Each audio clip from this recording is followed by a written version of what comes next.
Hello students, welcome to our channel Gurukulam biology. आज के session में हम लोग बात करेंगे मेगास्पोरोजेनेसिस या गुरु बीजाणु जनन की।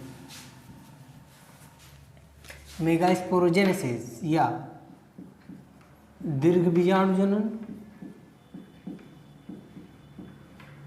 बीजाणु जनन, इसे एक और नाम से जानते हैं, गुरु बीजाणु जनन भी कहते हैं। गुरु बीजाणु जनन।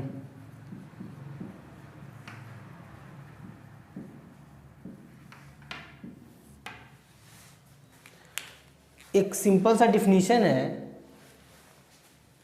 मेगास्पोर मदर सेल द्वारा गुरु बीजाणु बनने की प्रक्रिया को ही मेगास्पोरोजेनेसिस या गुरु बीजाणु जनन कहते हैं। Megaspore mother cell, megaspore mother cell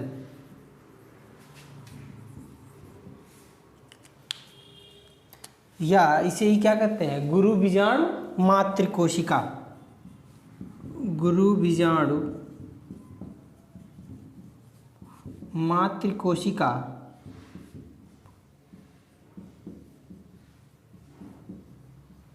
द्वारा गुरु बीजाणु बनने की, गुरु बीजाणु या मेगास्पोर्स, मेगास्पोर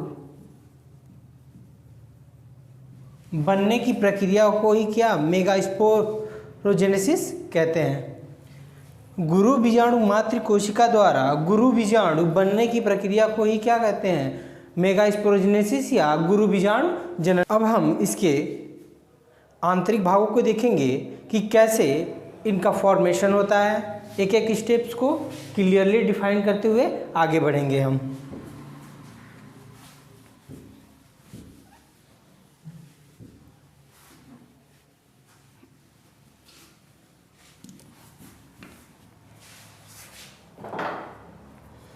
सबसे पहले बात करते हैं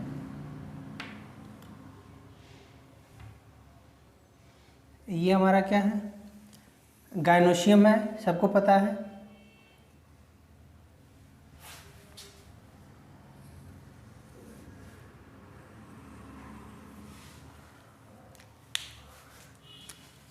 ये क्या है, थैलमस है या पुष्पासन कहते हैं, पुष्पासन। ये कौन सा भाग है, ओवरी है या अंडाशय।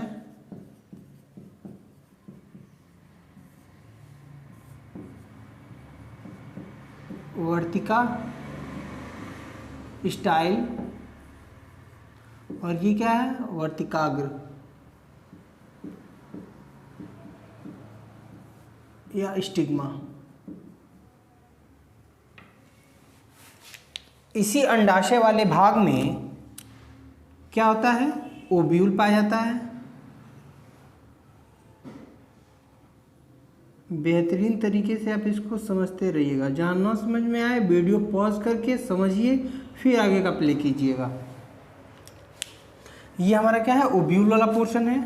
ओव्यूल के अंदर कैसे एक का फॉर्मेशन होता है, इसी को अब हमें जानना है।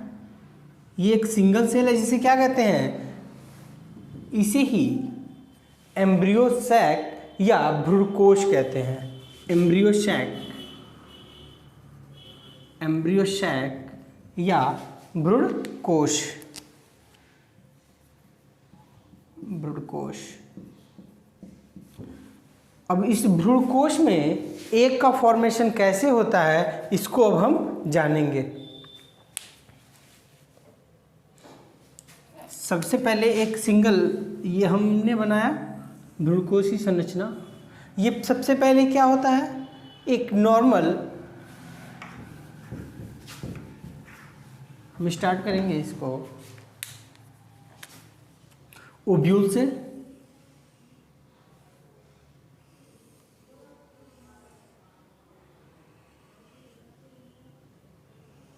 ये ओव्यूल हो गया आपका।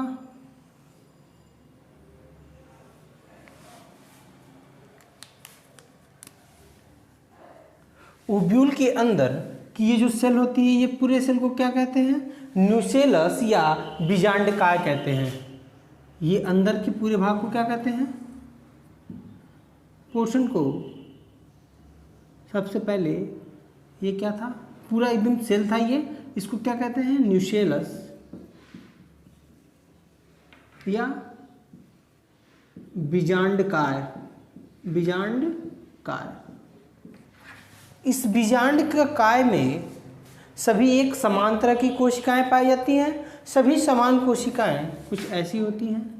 अब मैं इसको अलग करके बना रहा हूं इस फिगर को। अब हम शुरुआत से एक बार रिकैप कर लेते हैं, अच्छे से जान लेते हैं। सबसे पहले क्या था हमारा? बीजांडकाय था। बीजांडकाय को क्या कहते हैं? न्यूसेलस कहते हैं। न्यूसेलस की एक कोशिका अन्य कोशिकाओं से भिन्न हो जाती है, उसे क्या कहते हैं? प्राइमरी आर्चिस्पोरियल सेल या प्राथमिक प्रपशु कोशिका। अब प्राइमरी प्रपशु कोशिका क्या करती है? पेरिक्लाइनल डिवीजन करती है, परतीय विभाजन करती है, दो भागों में बढ़ जाती है। अब देखिए इसको, सबसे पहले क्या था हमारा? न्यूसेलस वाला पोर्शन था, बीजांडकाय था। बीजांडकाय की एक कोशिका अलग हुई, जिसे क्या कहते हैं? प्राइमरी आर्चिस्पोरियल सेल या प्राइमरी प्रपशु कोशिका। परतीय विभाजन होता है, इसमें दो कोशिकाएं बनती है। ऊपर वाले को क्या कहते हैं हम? Primary parietal cell. Primary parietal cell या प्राथमिक भित्तीय कोशिका। भित्तीय कोशिका। नीचे वाले को क्या कह रहे थे? प्राथमिक बीजाणु जन कोशिका।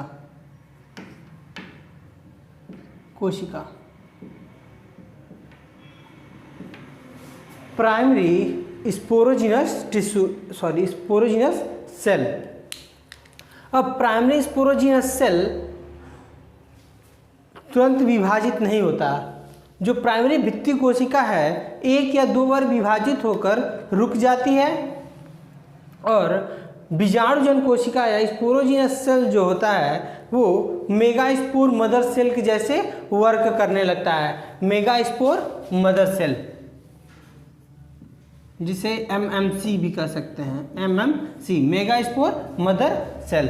अब ये मेगास्पोर मदर सेल डिवाइड होके अर्धसूत्री विभाजन द्वारा लीनियर टेट्राड बनाता है। लीनियर टेट्राड में चार कोशिकाएं एक लीनियरली लगे होते हैं, इसे क्या कहते हैं? Linear tetrad.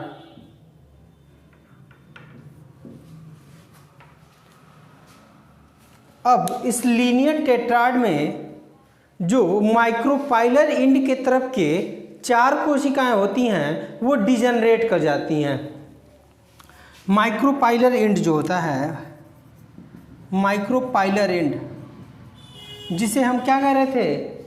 बीजांड द्वार के तरफ की चार कोशिकाओं में से तीन कोशिकाएं डिजनरेट हो जाती हैं, एक कोशिका बच जाती है, जिसे क्या कहते हैं? फंक्शनल मेगास्पोर कहते हैं। तीन क्या हो जाएंगी? डीजनरेट हो जाएंगी, डीजनरेट। और जो एक बच जाएगा उसे क्या कहेंगे? Functional megaspore. Functional megaspore. अब ये फंक्शनल मेगास्पोर अपने साइज को बढ़ाता है और पूरे बीजांडकाय की अधिकतम जगह को क्या कर लेता है? ये घेर लेता है। ये क्या है हमारा? फंक्शनल मेगास्पोर, जिसे यन, ये गुणसूत्रीय संरचना में क्या होता है? यन होता है। कुछ ऐसे भी भ्रूणकोश हैं जिनकी चार लीनियर टेट्राड में से एक भी कोशिकाएं डिजनरेट नहीं होती हैं। उस तरह के बीजांडकाय को क्या कहते हैं? टेट्रास्पोरिक एम्ब्रियो सैक कहते हैं। कुछ में सिर्फ 2 ही डिजेनरेट होती हैं, उस तरह के एम्ब्रियो सैक को क्या कहते हैं, बाइस्पोरिक एम्ब्रियो सैक। और जिनमें तीनों डिजेनरेट हो जाती हैं, एक बचता है, उस तरह के एम्ब्रियो सैक को क्या कहते हैं, मोनोस्पोरिक एम्ब्रियो सैक। अब ये फंक्शनल मेगास्पोर मदर सेल क्या करता है, माइटोसिस करता है समसूत्री विभाजन द्वारा 2 कोशिकाओं में। इसी को जो फंक्शनल मेगास्पोर होता है उसका न्यूक्लियस समसूत्री विभाजन द्वारा 2 न्यूक्लियस में टूट जाती हैं। एक ही सेल के अंदर 2 न्यूक्लियस। अब ये 2 न्यूक्लियस फिर से समसूत्री विभाजन करती हैं या माइटोसिस करती हैं। माइटोसिस के थ्रू फिर से ये दोनों कोशिकाएं फिर से डिवाइड करती हैं। तो ये 2 कोशिकाएं डिवाइड करेंगी तो 4 कोशिकाएं बना लेती हैं। अब ये 4 कोशिकाएं फिर समसूत्री विभाजन के द्वारा फिर क्या बना लेती हैं, 8 कोशिकाएं बना लेती हैं। इन 8 कोशिकाओं में से 2 कोशिकाएं सेंटर की तरफ आ जाती हैं, 2 न्यूक्लियस सेंटर की तरफ आ जाती हैं और 3 माइक्रोपाइलर एंड की तरफ रहते हैं और 3 चलेजा की तरफ रहते हैं। तो जो चलेजा एंड की तरफ के होते हैं उन्हें क्या कहते हैं, एंटीपोडल सेल। मैं यहाँ पे एक फिगर बना रहा हूँ आपको। 8 कोशिकाओं का जो समूह था वो कुछ ऐसे होता है। ये हमारा क्या था, एम्ब्रियो सैक। इसके अंदर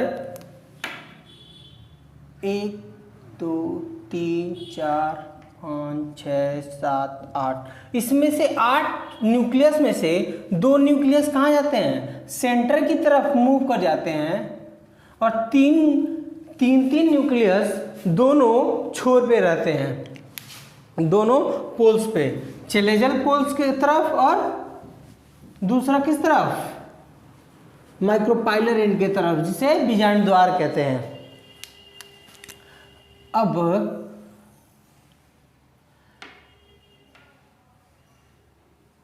ये तीनों न्यूक्लियस 3 सेल का फॉर्मेशन कर लेते हैं, जिन्हें क्या कहते हैं, इनको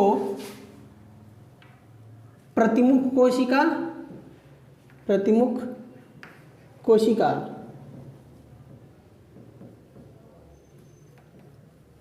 या एंटीपोडल सेल कहते हैं। एंटीपोडल सेल कहते हैं। जो बीच की जो 2 न्यूक्लियस होती हैं उनको क्या कहते हैं, पोलर न्यूक्लियाई।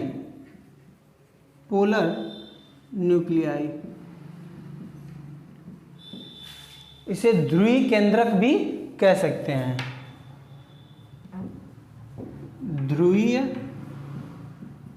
ध्रुवीय केंद्रक। अब नीचे क्या होते हैं, 3 सेल जो होते हैं, ये 2 साइड जो अगल बगल की कोशिकाएं होती हैं उन्हें क्या कहते हैं, सहायक कोशिका या हेल्पिंग सेल, और इसका एक स्पेसिफिक नाम है सिनर्जिड सेल भी कहते हैं। सिनर्जिड सेल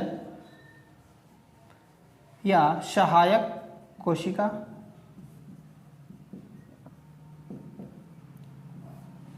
और जो सेंटर वाला उसे क्या कहते हैं, एग कहते हैं या अंड। इसमें देखिए कितने सेल हैं, 1 2 3 4 5 6 और ये एक 7 सेल 8 न्यूक्लिएट स्टेज ये कहलाता है। और देखिए जो एग और सहायक सेल, इस तीनों को एक साथ क्या कहते हैं, एग अपरेटस कहते हैं। Egg apparatus.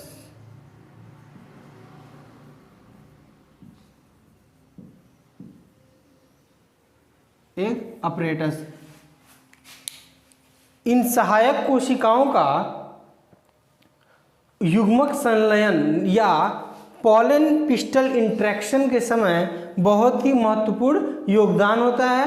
इसके बारे में चर्चा हम नेक्स्ट वीडियो में करेंगे। ये आपका भ्रूणकोश या एम्ब्रियो सैक की संरचना पूर्ण हुई। आशा करता हूँ कि समझ में आया होगा। Thank you, have a nice day.